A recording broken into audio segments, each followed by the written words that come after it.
Et donc maintenant, on s'intéresse à l'actualité des crypto-monnaies. Ça avait plutôt bien bougé sur le Bitcoin ces derniers jours. Exactement, avec un Bitcoin qui avait atteint un nouveau plus haut.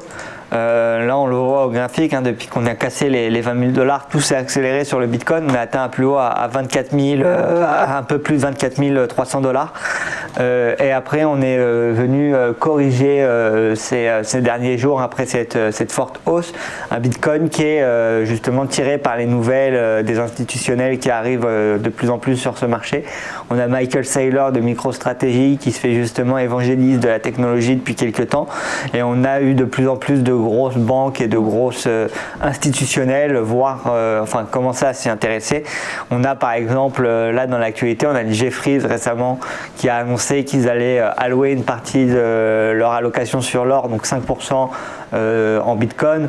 On a des sociétés, donc on parlait de MicroStrategy, mais c'est pas la seule. On a d'autres sociétés comme MassMutual, comme Square, qui ont aussi investi assez massivement dans la technologie. Et donc on a un Bitcoin qui profite de toutes ces nouveautés et qui dépasse enfin les 20 000 $. C'est un événement fortement attendu par la communauté. Là, on le voit sur le graphique, on a eu une année quand même assez exceptionnelle sur le Bitcoin et les crypto-monnaies. On était, pour rappel, pendant la crise du mois de mars, et qu'on avait annoncé les mesures de confinement, on était descendu à 4 000 $ environ le Bitcoin. Donc c'est quand même une forte hausse.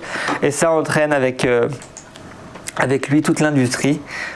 Donc un Bitcoin qui pour le moment dans les prochaines semaines pourrait être amené à corriger un petit peu après une telle hausse, et donc le niveau qui sera assez intéressant à suivre, c'est toujours les 20 000 $, mais cette fois-ci au lieu de jouer le rôle de résistance, il jouera le rôle de support. Donc ce sera assez intéressant, voir si on arrive à se maintenir en tout cas avant la prochaine année, avant 2021 justement, au-dessus des 20 000 $. Donc ça profite à toute l'industrie, le fait que le Bitcoin monte. On a par exemple un Ethereum qui avait dépassé les 600 $ et qui là corrige assez violemment aujourd'hui, parce qu'on redescend en dessous des 600 $, mais on était monté au-dessus des 660 $ justement pour l'Ethereum.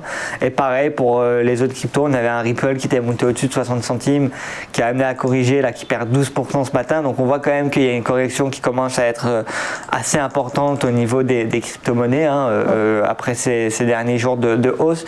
Et donc on invite les utilisateurs à rester à la prudence, même si sur le long terme on reste assez bullish, haussier sur ce genre de technologie. Il ne serait pas étonnant de voir une prise de bénéfice après de tels gains justement ces dernières semaines et ces derniers mois sur le Bitcoin et les crypto-monnaies. Eh bien merci pour cette actualité des crypto-monnaies. Tout de suite le portefeuille du jour.